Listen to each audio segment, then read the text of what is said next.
Shalom, God bless. Hari ini kita belajar untuk bagaimana Allah itu berkomunikasi terhadap manusia. Yang langkah pertama, Allah itu memberikan terangnya, memberikan dirinya, memberikan kekuasaannya, memberikan kasihnya. Terang itu datang, menerangi segala kegelapan, sesuatu yang tidak berbentuk. Yang kedua, Allah itu akan datang mencari manusia. Hai Adam, di manakah kamu? Ada dua. Tetapi manusia itu berjalan melalui sebuah perjalanan.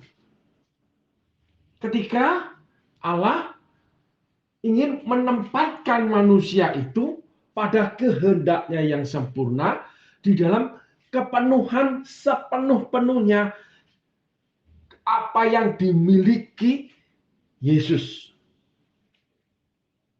Kasih dan kuasanya. Allah akan menyatakan dirinya, akan menceritakan dirinya, akan mengajarkan dirinya kepada manusia. Ketika pertama kali manusia itu didatangi Allah. Allah datang, terang itu datang. Terang itu akan menerangi kegelapan. Manusia disadarkan akan keberadaan Allah. Manusia disadarkan membutuhkan Allah. Itu pertama, pertobatan pasti diletakkan dasar iman yang seperti ini. Menyadari bahwa Allah itu ada. Menyadari bahwa mereka membutuhkan Allah. Terang itu datang. Tiba-tiba, wow, ternyata tadinya kegelapan meraba-raba, kelihatan samar-samar. Nggak ada bentuk gelap. Segala sesuatu nggak diketahui dengan pasti. Tidak ada kepastian. Tetapi ketika terang itu datang, terang itu akan menerangi jadi pasti. Oh, itu yang namanya pohon. Oh, itu yang namanya batu. Oh, itu yang namanya pasir.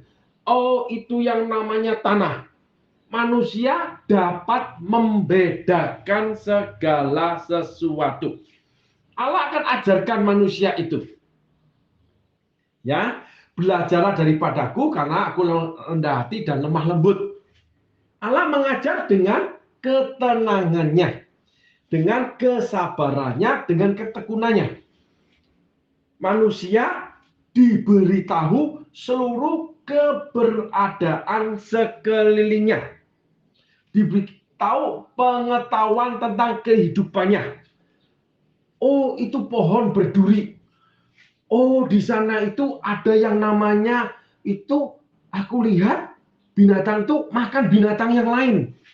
Buaya makan rusa. Oh, itu binatang itu makan binatang lain. Mungkin harimau. Oh, binatang itu bisa naik ke atas pohon. Oh, ada yang nggak punya kaki. Jelas, semua itu jelas. Untuk keberadaan dirinya di dalam lingkungan hidupnya. Allah berikan terang itu dulu.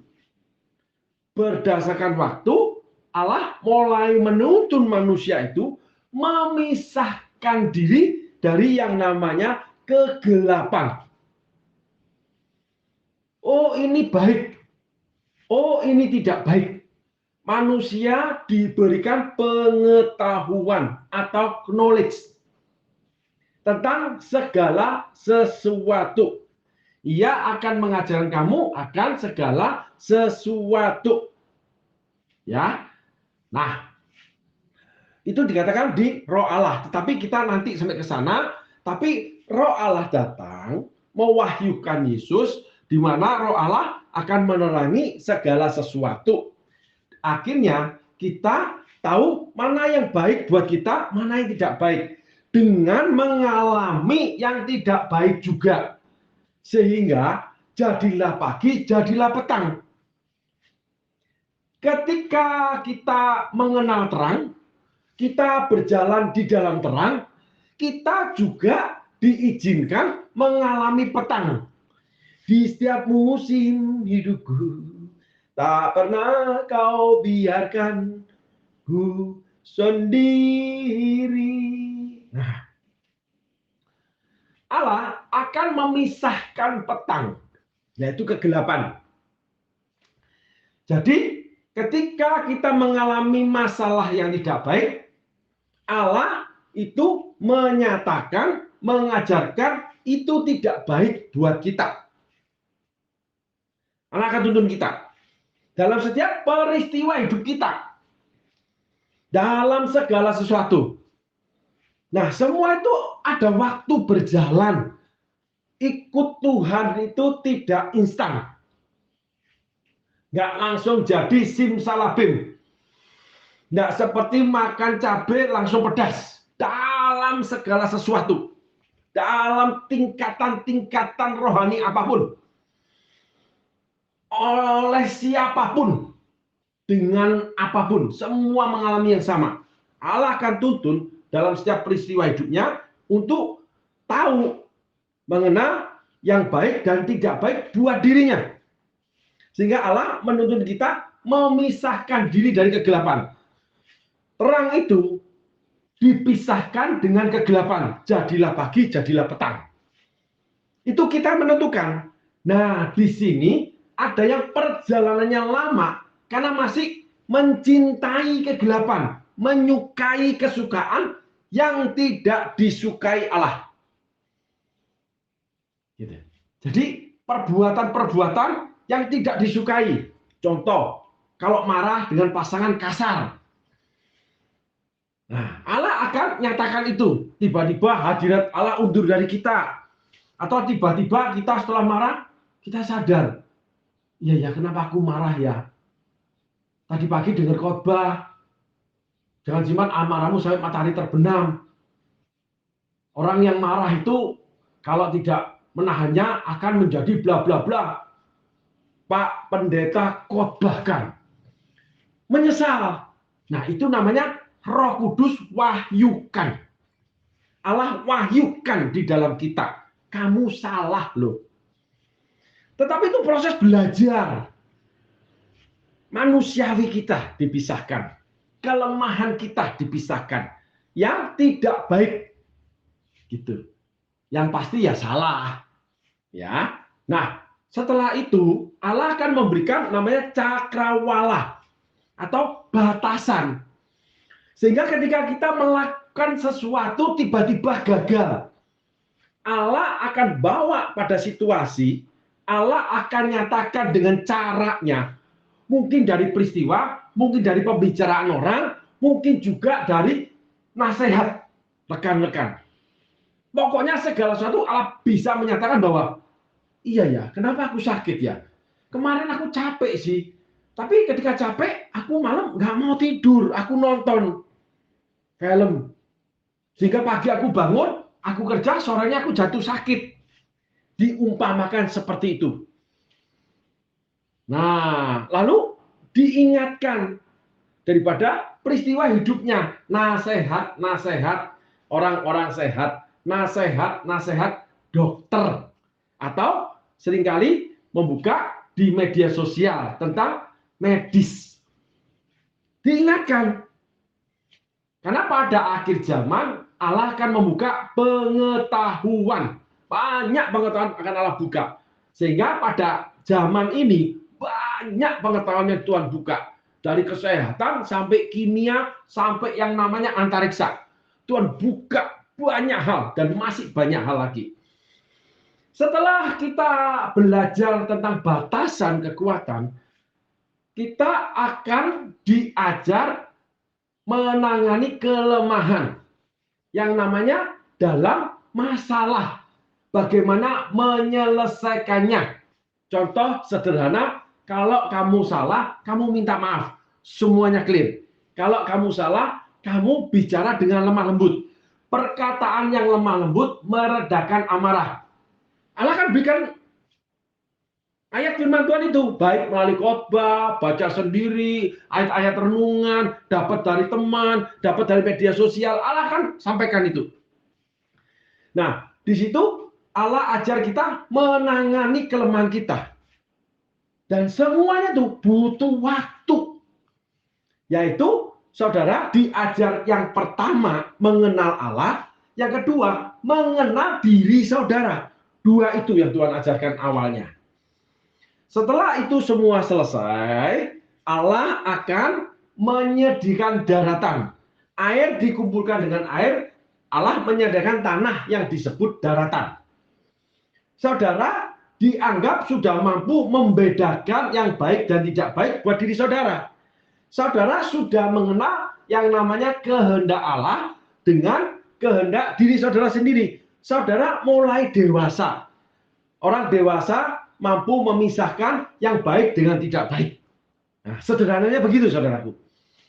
Setelah itu, Allah menyediakan daratan, yaitu kita butuh penambahan keuangan, kita butuh kebahagiaan rumah tangga, kita butuh tempat tinggal, segala sesuatu kebutuhan kita akan Allah sediakan. Allahku kan memenuhi kebutuhanku menurut kekayaan dan kemuliaannya. Sebagai contoh, ada seseorang yang pada awalnya tinggal di mertua indah. Setelah beberapa waktu lamanya, beberapa tahun, Allah sediakan kos. Berarti bisa berdua. Kalau di mertua indah kan bareng dengan keluarga, nggak bebas. Setelah beberapa waktu, bertahun lamanya, Allah menyediakan rumah kontrakan. Karena dianggap mampu merawat rumah, karena sudah bisa membersihkan kamar kos. Setelah beberapa waktu, Allah menyediakan rumah kecil.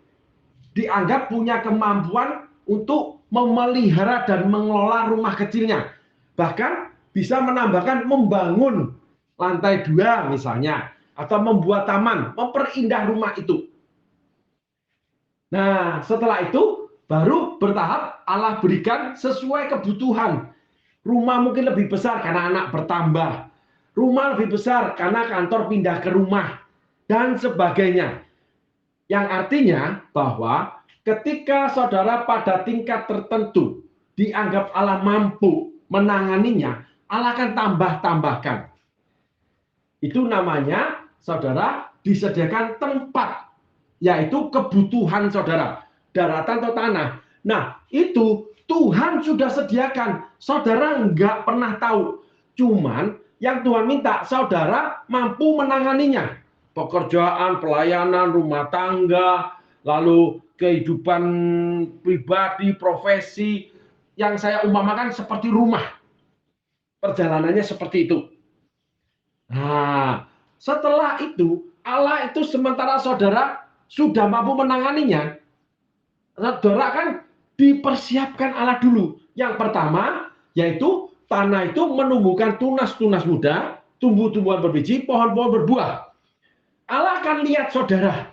Allah akan datangi saudara, lihat saudara, orang ini mampu menabung nggak? Orang ini mampu untuk menjaga masa depannya nggak? Atau orang ini hidupnya kok makin nggak karuan, diberkati aku foya-foya. Nanti ke depan dia sakit. Aku berkati dia, malah pergi sama teman-temannya, rumah tangganya rusak. Gitu. Jadi Allah mempersiapkan diri kita mampu menanganinya. Allah mempersiapkan segala sesuatu yang kita butuhkan. Allahku akan memenuhi kebutuhanku menurut kekayaan kemuliaannya. Nah, itu proses, saudaraku. Pertumbuhan rohani, pertumbuhan pembaharuan budi, diperbarui roh dan pikirannya. Sehingga pikirannya banyak menuju kepada positif sampai tingkat tertentu Tuhan tambah-tambahkan. Hatinya semakin baik sampai tingkat tertentu Tuhan tambah-tambahkan. Hatinya semakin tulus, semakin kudus, semakin Allah juga akan tambah-tambahkan. Gitu. Sebagai contoh, kalau diberikan berkat melimpah, malah semakin suka memberi. Diberkati melimpah, malah semakin rajin berdoa. Diberkati melimpah, makin taat melakukan segala pelayanan di gereja. Panggilan Tuhan. Dapat dipercaya Tuhan. Ketika Tuhan menyediakan keperluannya. Sehingga tunas muda, tumbuhan berbiji, pohon berbuah, itu menunjang kita, langsung petik. Allah sediakan. Setelah itu, dianggap, oh di dalam hal ini, kita udah lulus, bahasanya aja, sudah mampu menanganinya. Dalam hal itu, sudah mampu, dalam hal ini belum mampu. Yang mampu, Tuhan akan tambahkan, yaitu Allah menciptakan segala hewan-hewan di air, di udara, dan di darat. Ada 3 hal untuk memperlengkapi kita.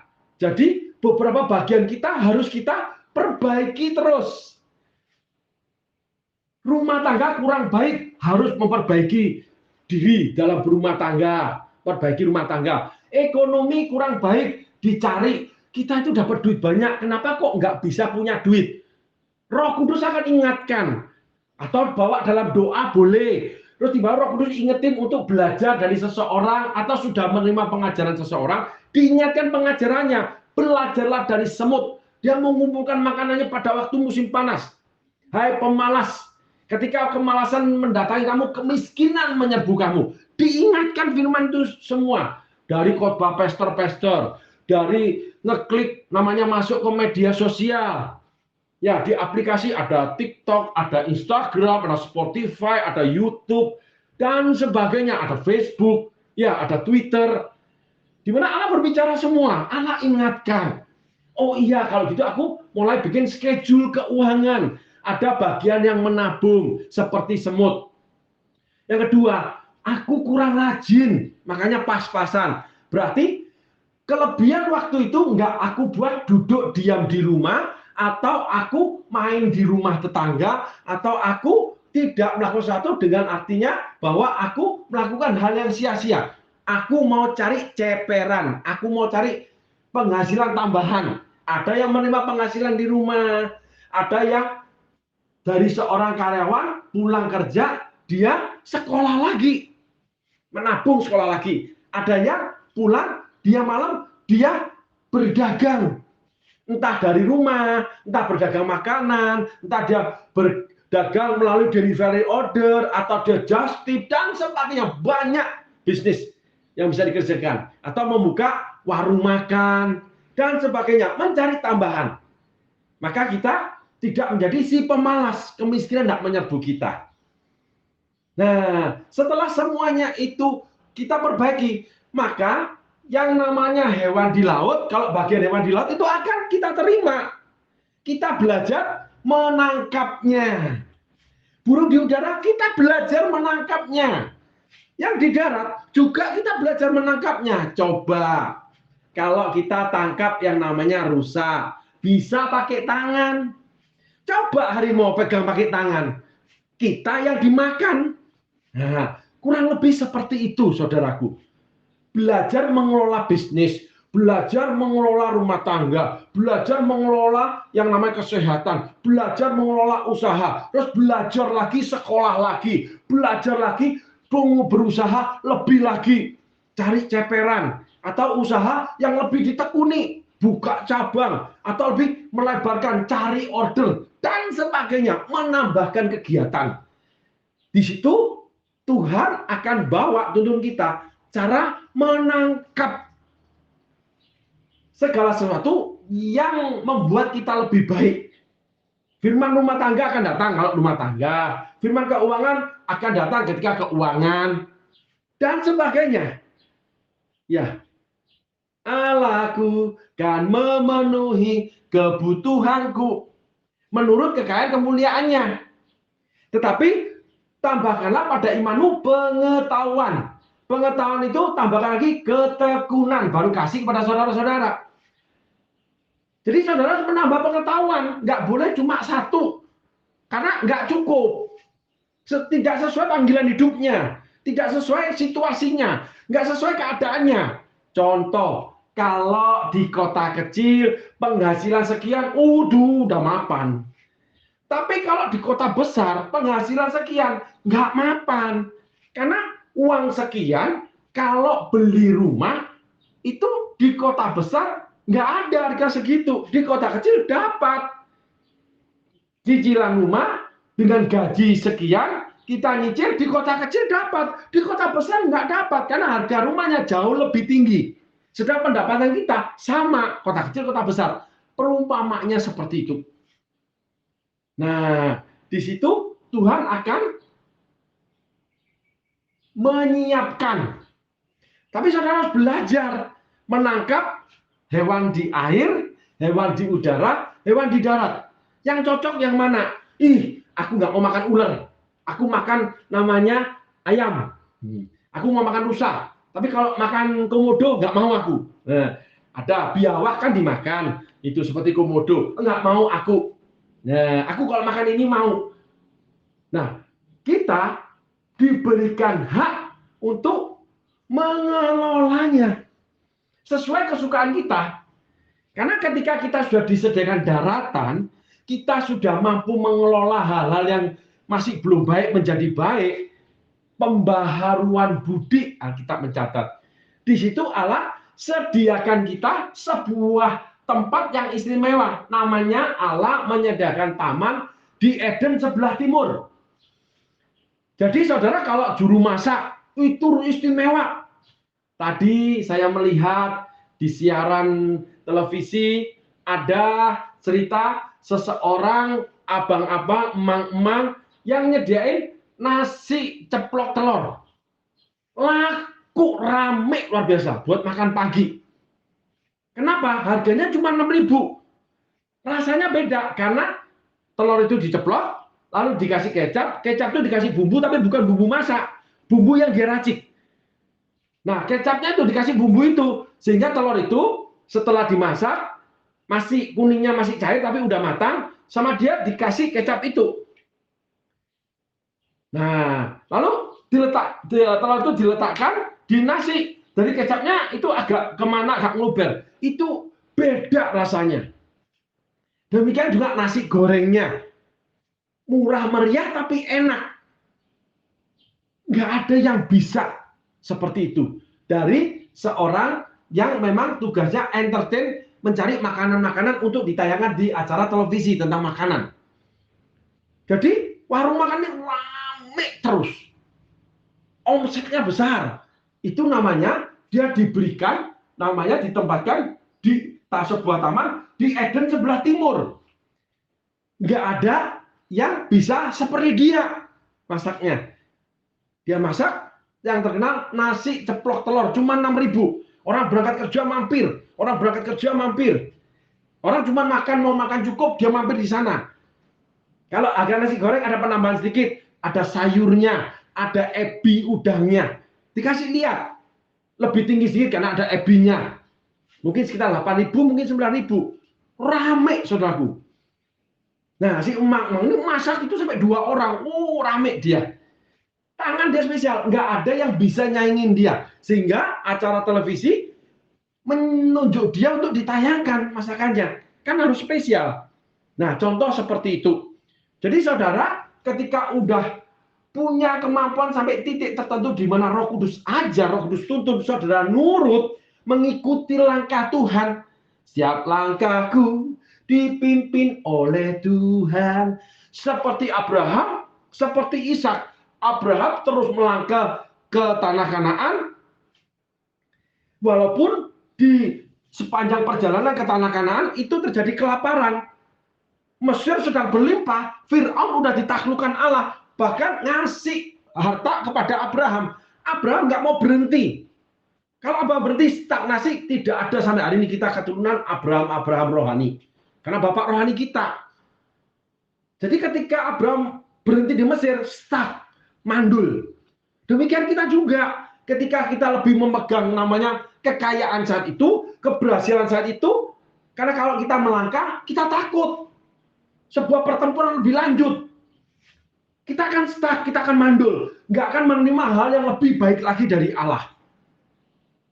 Kalau kita lihat dari sisi penciptaan sampai Taman Eden, saudaraku.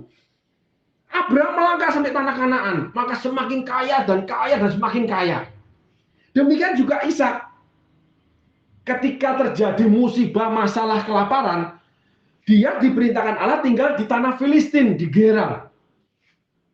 Dan ditulis Allah memberkati Ishak berlimpah-limpah. Mungkin sesuatu yang mustahil. Nggak mungkin nasi ceplok bisa rame. Si abang-abang mungkin di pinggir jalan, warung kecil sekali. Tetapi semakin lama semakin terkenal. Ingat, Allah selalu berkata bahwa segala sesuatu mulai dari kecil. Kalau engkau tidak menjadi terbesar, hendaklah kau menjadi terkecil dari semuanya. Kalau engkau ingin menjadi terbesar, hendaklah kau menjadi hamba dari semuanya, pelayan dari semuanya. Yesus memberi contoh, cuci kaki murid. Petrus berontak. Petrus nggak enak, guru jangan. Tuhan cuma bilang, kamu nggak ngerti. Nanti suatu hari kamu ngerti apa yang kulakukan. Jadi ketaatan Abraham, ketaatan Ishak, ketaatan kita untuk dibentuk, diproses belajar dalam tuntunan Allah, bimbingan Allah, membuat kita naik level, dianggap mampu melaksanakannya. Karena sudah semakin berkurang kegelapannya, kelemahannya, kekurangannya. Semakin sesuai selaras dengan firman Allah. Semakin sesuai selaras dengan kehendak Allah. Semakin taat, semakin nurut. Hati sebagai hamba yang mau taat dan setia padamu Bapa. Nah, ketaatan sangat penting untuk proses belajar. Jangan berhenti ketika kita menerima sesuatu yang kita membuat nyaman, mapan, dan aman. Kalau itu benar tanah Kanaan, ya berhenti. Udah nggak ada tanah yang lain. Nggak masalah kalau itu memang di puncaknya kehendak Allah. Allah akan berikan yang terbaik di sana. Tetapi apabila kita belum sampai ke tanah Kanaan, kita berhenti di Mesir, nggak ada janji Allah yang akan digenapi. Yang menjadi spesial seperti Taman Eden, kita menjadi rata-rata seperti yang lain. Kalau juragan biasa. Gitu. Kalau seorang yang karyawan punya kepandaian cuma biasa. Pensiun sama dengan yang lain, tidak sesuatu luar biasa. Yusuf taat, dia menjadi Perdana Menteri Mesir. Luar biasa, tidak seperti yang lain. Gitu, saudara. Karena taat. Perumpamaannya seperti itu, contohnya yang kita tulis. Jadi kita sampai di taman di Eden sebelah timur, kita udah punya spesial dari Allah. Lalu semuanya menjadi ekosistem, menjadi sebuah arus kehidupan yang dimana itu berjalan dengan baik. Nah, di situ manusia tinggal di dalamnya. Allah sudah menyediakan, plus segala pohon yang baik di bumi ditumbuhkan Allah di taman di Eden sebelah timur. Contoh, dulu ketika lagi merintis perjalanan sekian tahun yang lalu, kami tutup makan di restoran ini aja cuman lewat bau doang, seperti naik motor laki bini bawa anak satu. Udah kenyang mah, kenyang pak. Lalu melihat jalan-jalan di toko-toko, lihat bagus ya pak, bagus mah, pasti cantik kamu pakai itu. Iya pasti cantik. Sudah mah, sudah. Ayo pulang. Tidak bentuk nyata, masih berupa keinginan, kerinduan.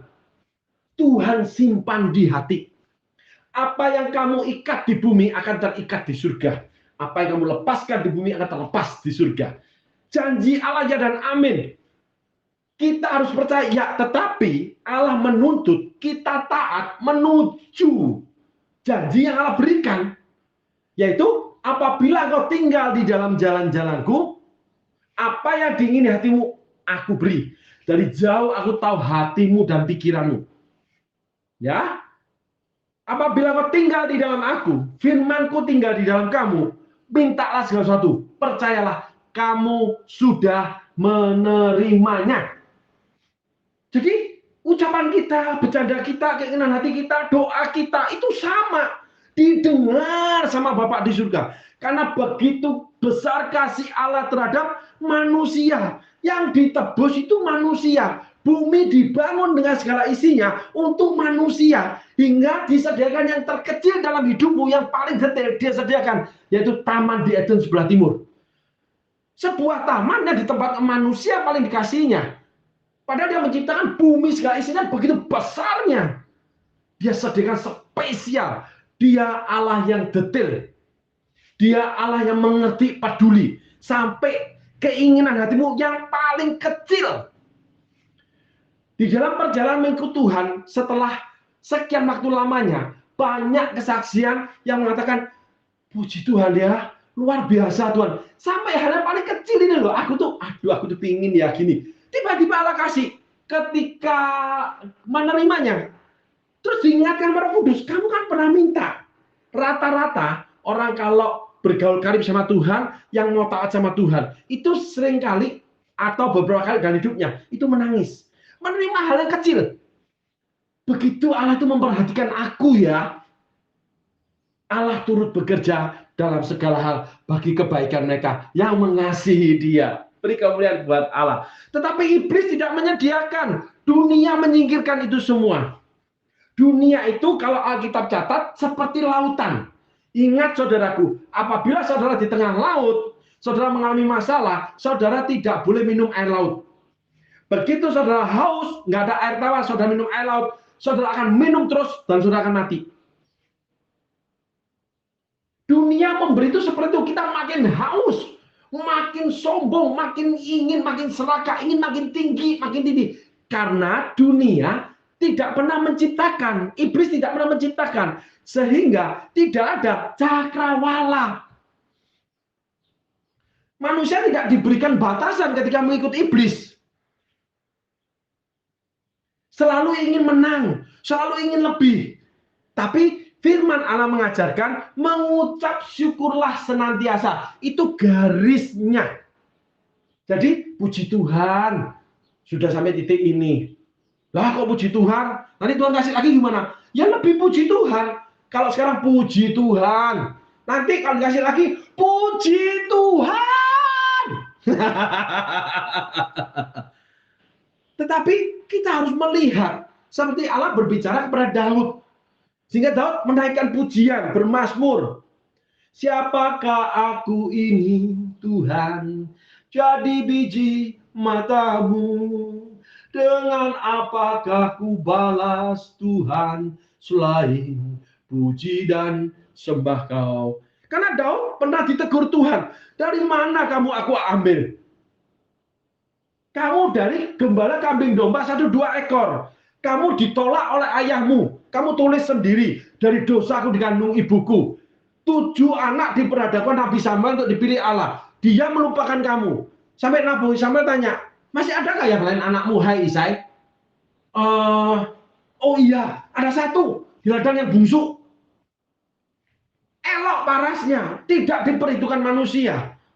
Disingkirkan, dilecehkan. Ketika pergi ke tempat peperangan bangsa Israel dengan orang Filistin ketemu Goliat. Daud ngantar rantangan, dipanggil mama. Sini Daud, sini. Antarin makanan ke kakak-kakakmu di sana. Ketemu kakak, dimarahin, cepat pulang, nggak ada perang. Mati kamu nanti. Diinjak-injak musuh kamu. Dilecehkan. Padahal Daud punya kekuatan merobek mulut singa, merobek mulut beruang. Nggak dianggap manusia walaupun kita bisa.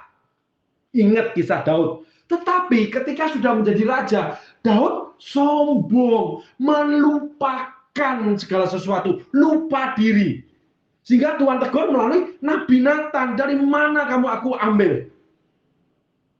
Istana tuan-tuanmu, istri tuan-tuanmu sudah aku beri sama kamu. Kurang ini itu akan aku beri sama kamu. Kamu tinggal minta aja. Kenapa kamu berbuat jahat terhadap Uria? Allah bukan langsung menunjuk Urianya. Allah bercerita tentang story-nya. Sehingga kita belajar dari kisah Daud, hati Allah yang diucapkan melalui Nabi Nathan. Bahwa Allah ingin kita menyadari bahwa kita tuh membutuhkan Allah. Kita butuh tuntunan Allah, butuh Allah yang sediakan. Karena Allah punya rancangan yang indah. Rancanganku rancangan damai sejahtera, bukan rancangan kecelakaan, masa depan. Sehingga kita tinggal terima, kalau tuntut tinggal belajar. Nanti terima ijazah, menerimanya.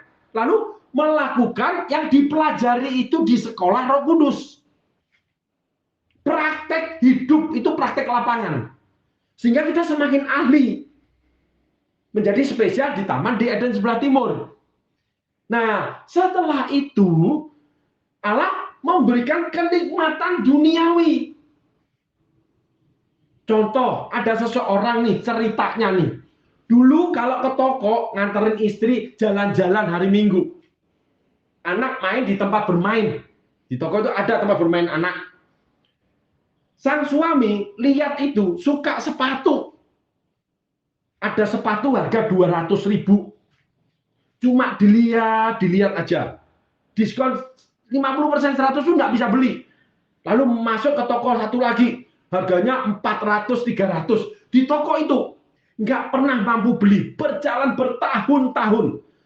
Pada suatu kali, seseorang ini memandang kakinya. Dia hampir menangis, saudaraku. Dia cuma lihat, Tuhan, aku menginjak kotoran bumi dengan sepatu harga 10 juta. Beri kemuliaan buat Tuhan. Siapakah aku ini, Tuhan, jadi biji matamu. Dengan apa ku balas Tuhan, selain puji dan sembah Kau. Tuhan tahu isi hatimu. Tuhan tahu kerinduanmu. Allah mengerti, Allah peduli. Permasalahannya kamu bisa dipercaya enggak mengurusnya? Atau seperti Daud yang lupa diri. Atau seperti Saul yang kebablasan enggak bisa balik. Atau khawatir seperti Yudas yang akhirnya enggak bisa balik. Memakai cara yang salah untuk memenuhi kebutuhannya. Akhirnya membeli ladang. Akhirnya bunuh diri di ladang itu dia. Baca Hakaldama. Sehingga dibutuhkan ketaatan total dari namanya terang yang ajaib mendatangi kita sampai kepada Taman Eden, di mana Tuhan pada titik Taman Eden, setelah Taman Eden itu Tuhan menempatkan manusia itu, Tuhan akan memberikan kenikmatan duniawi. Apa yang saudara ingini di hati Tuhan beri itu jauh daripada yang saudara ingini. Apa yang tidak pernah kamu pikirkan, apa yang tidak pernah kamu lihat, apa yang tidak pernah kamu dengar, disediakan Allah bagi mereka yang mengasihi Dia. Beri kemuliaan buat Tuhan. Permasalahannya, kita mau patuh taat enggak? Atau kita stuck? Cukup sampai di sini. Karena sudah menerima, merasa sudah hebat, merasa sudah punya, merasa sudah wow. Segala sesuatu dinilai sendiri. Bukan firman Allah. Bukan cakrawala itu. Tetapi keinginan diri yang menghalangi untuk lebih jauh sama Tuhan. Lebih jauh menerima segala sesuatu dari Tuhan. Dalam segala hal. Sehingga seseorang ini nggak pernah mimpi diberikan 50 kali lipat harganya. Allah tidak pernah berdusta. Allah tidak pernah lalai. Dia tak pernah gagal karena Dia Allah. Dia tak pernah lalai. Dia jamin firman-Nya. Sebab Dia Allah, Raja segala raja, kekuatanku, perisaiku, dan gunung batuku. Bersoraklah, puji sembah Dia. Itu permasalahannya. Allah tetap jadi gunung batumu enggak? Udahlah di sini aja. Malas rohani, malas pelayanan, malas belajar, malas ibadah, malas lagi untuk ikut-ikut namanya pengajaran-pengajaran di mana firman ditebarkan oleh banyak sekali hamba Tuhan yang mengajarkan. Malas semua. Cukup sampai di sini. Saudara stuck menjadi mandul. Saudara di Mesir. Masih di Mesir, seperti Abraham di Mesir menghadapi kelaparan, takut mengalami susah lagi, takut mengembali, takut lagi, takut dan takut. Ketika Allah akan membawa saudara tetap pada tujuan awal, tanah Kanaan yang penuh susu dan madu. Tetapi harus merebut dan mendudukinya. Itu permasalahannya. Enggak capek enggak biar gini-gini aja. Enggak enak jadi hamba Tuhan, dikatain orang. Enggak enak melayani, nanti kita kena gesekan. Udah jadi jemaat aja, enak terima firman Tuhan. Seumur hidup, saudara cuma makan firman, tidak menjadi berkat, tidak menjadi terang. Saudara menjadi mandul hidupnya, tidak berguna bagi kerajaan Allah. Amin, saudaraku. Ketika kita sudah sampai di Taman di Eden sebelah timur, kita akan menerima kepenuhan duniawi. Tuhan sediakan. Tapi tetap berbicara baik dan tidak baik ya. Jadi dari terang sampai kepada namanya pohon yang baik dari dunia, dari bumi, ditumbuhkan di Taman sebelah timur Eden. Seluruh pengajaran tidak boleh dilupakan, tidak boleh ditinggalkan, tetap sebagai pegangan firman Tuhan. Kalau enggak, saudara lepas kontrol. Nah, menjadikan saudara seperti Simpson, tertawan, menjadi budak 20 tahun, menggiling gandum, matanya buta, menggantikan lembu keledai, diperalat orang, cari duit nggak bisa dapat duitnya, orang lain yang dapat duitnya, mendirikan sesuatu yang udah jadi orang lain yang punya, saudara gagal untuk memilikinya, dan sebagainya. Itu Simpson namanya, saudaraku. Setelah itu baru Tuhan melihat kembali. Tidaklah baik manusia seorang diri saja. Dia luar biasa. Semakin aku berkati, semakin memberkati orang lain. Semakin aku pakai, semakin rendah hati. Semakin dia mengajar, semakin belajar, dan sebagainya. Segala sesuatu semakin selaras dengan firman, semakin bergaul karib dengan Tuhan, dan semakin bertumbuh, berbuah-buah lebat. Gandum itu berbulir berbuah lebat. Itu kehendak Tuhan. Harus berbuah lebat. Saudara searching sendiri. Sehingga menghasilkan biji-biji di dalam buah itu untuk menjadi buah yang sama. Menularkan. Mengimpartasi. Menjadikan orang lain. Yesus mengatakan begini, saudara. Kamu akan melakukan perbuatan yang lebih besar daripada pernah kulakukan. Yesus setelah itu mati, bangkit, kembali ke surga. Petrus khotbah 5.000 orang dibaptis. Petrus bayangannya menyembuhkan orang sakit. Yesus bayangannya nggak menyembuhkan orang sakit. Jubahnya menyembuhkan perempuan pendarahan. Yesus nggak iri hati. Yesus nggak jealous. Yesus nggak kejar bayangan. Nggak, itu haknya Petrus. Firman Tuhan akan digenapi. Tapi apakah kita mau berjalan menuju ke firman itu dan memeliharanya? Setelah kita sampai pada tujuan membangun, dinilai Allah itu baik. Karena di dalam karya penciptaan selalu dilihat bahwa segala sesuatu dilihat Allah itu baik adanya. Semua baik, semua baik. Apa yang telah kau perbuat di dalam hidupku, semua baik, semua baik. Dah, nggak habis-habisnya. Kok bisa ya aku begini? Nah, Allah mulai melihat tidaklah baik manusia seorang diri saja. Ditambahkan lagi, sudah menikmati duniawi, makin bertumbuh sama Tuhan, makin berbuah lebat, makin suka memberi, makin melayani, makin setia, semua diperbaiki, sehingga keluarga diberkati, family diberkati, rekan kerja semua menjadi berkat, sebisa-bisanya. Nggak sempurna, tetapi sesuai dengan yang namanya kalau kuliah nilai. Ada yang kumlot, ada yang nilainya lumayan, ada nilainya pas-pasan. Allah melihat baik. Tetapi di dalamnya ada yang namanya skill khusus. Nah, ini yang nggak dipunyai orang lain. Contoh, pelukis, juru masak, segala sesuatu yang dimiliki benih skill yang namanya talenta. Saudaraku. Nah, Tuhan akan berikan tidaklah baik manusia seorang diri saja. Ditambah-tambahkan. Seorang pengusaha yang memiliki industri, kok tiba-tiba bisa buka di online yang beda dengan industri. Sehingga ada seseorang berusaha yang punya usaha banyak, yang namanya konglomerat kalau bahasa Indonesia. Kalau Korea chaebol namanya. Orang yang punya talenta memang membuka bisnis. Ada orang yang cuma bisa berusaha buka warung bakso, akhirnya warung baksonya sampai menjadi franchise seluruh Indonesia. Orang yang buat es krimnya sampai seluruh dunia. Dia punya talenta khusus. Tidaklah baik manusia seorang diri saja. Diberikan penolong yang lain. Nah, ini penting saudaraku. Nah, udah nih gandeng nih. Wah, jadi nih udah pas banget. Disitulah kisah tentang kekuasaan dosa mulai mengintip. Hawa mulai diajak omong. Talentamu, kelebihanmu, itu akan mengatakan sesuatu pada kamu. Iblis akan berada di talentamu.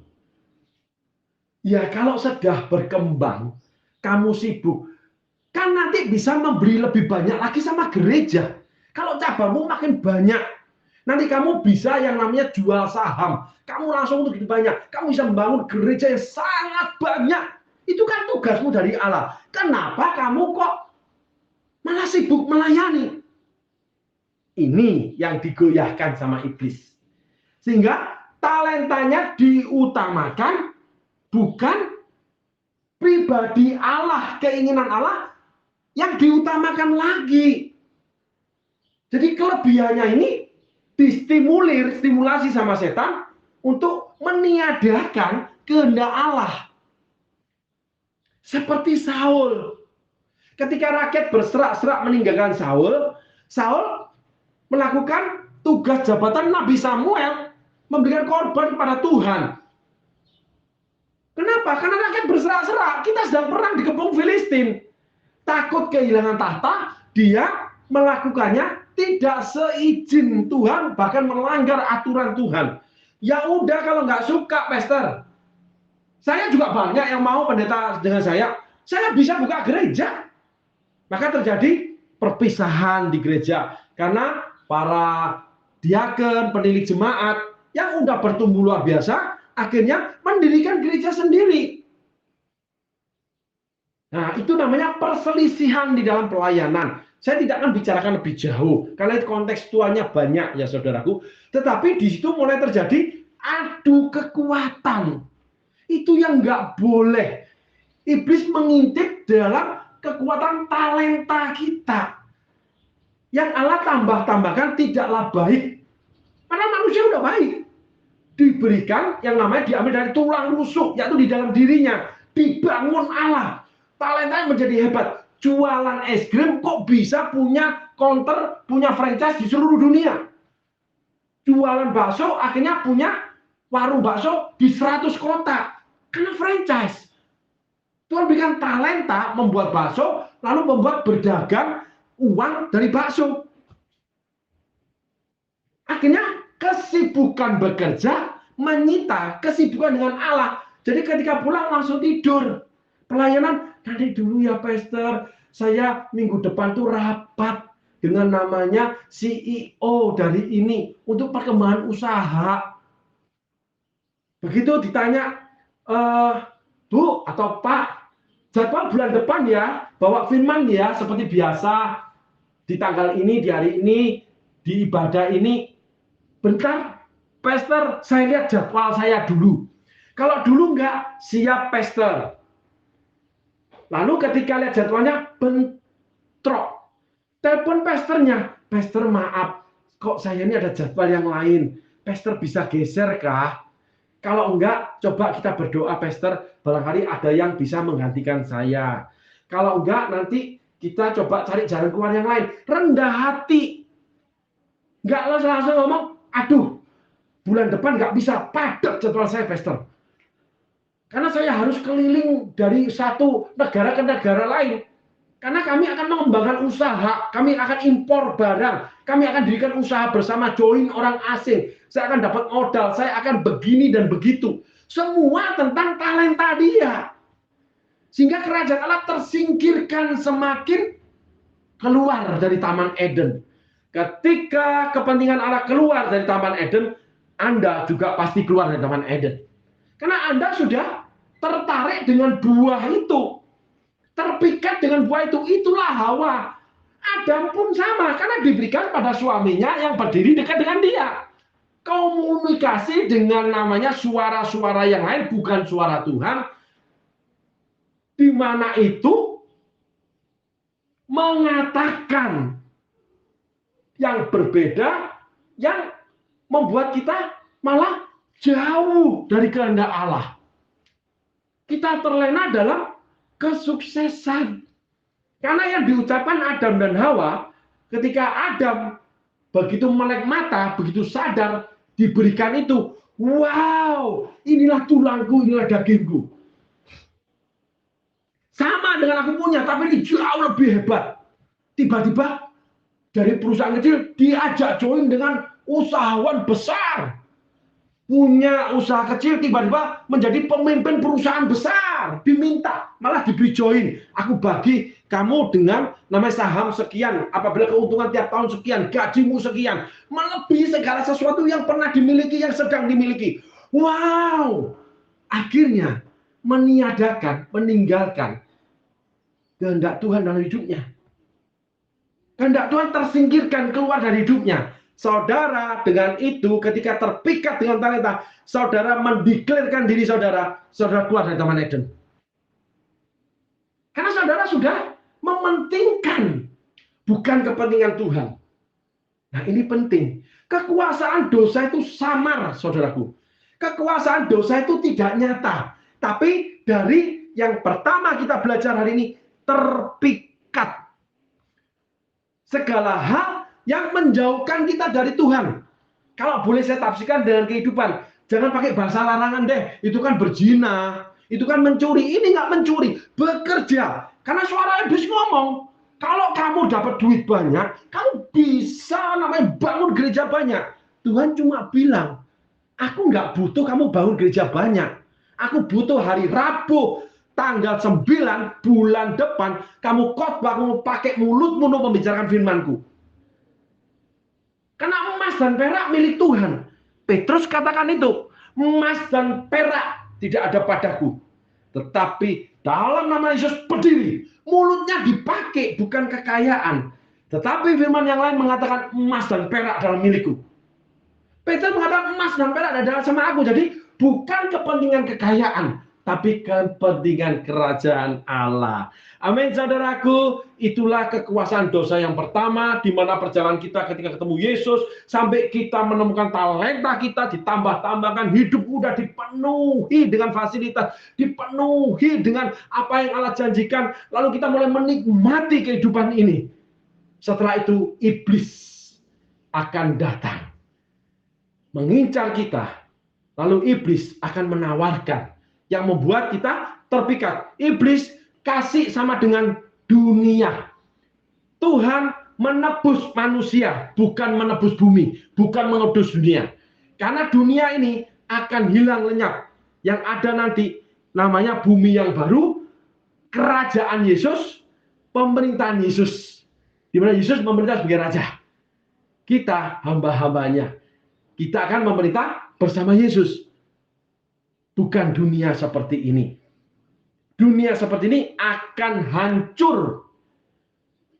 Iblis dan pengikutnya akan binasa di dalam neraka yang kekal. Sedang kita memerintah bersama Yesus. Bukan harta. Bukan tahta. Tetapi hati melekat sama Tuhan. Itu adalah harta kita. Hati sebagai hamba yang mau taat dan setia padamu Bapa, kemana akan ku bawa? Hati yang menyembah dalam roh dan kebenaran sampai selamanya. Taat dan setia. Pulang masuk surga, memerintah bersama Yesus. Karena dari ketemu terang sampai kita dimuliakan kerajaan Allah yang kita utamakan. Kehendak Allah yang menjadi tujuan kita di dalam pengikutan kita kepada Yesus yang akhirnya memerintah di bumi yang baru sebagai Raja di atas segala raja bersama kita. Amin, saudaraku. Tuhan Yesus berkati. Terima kasih.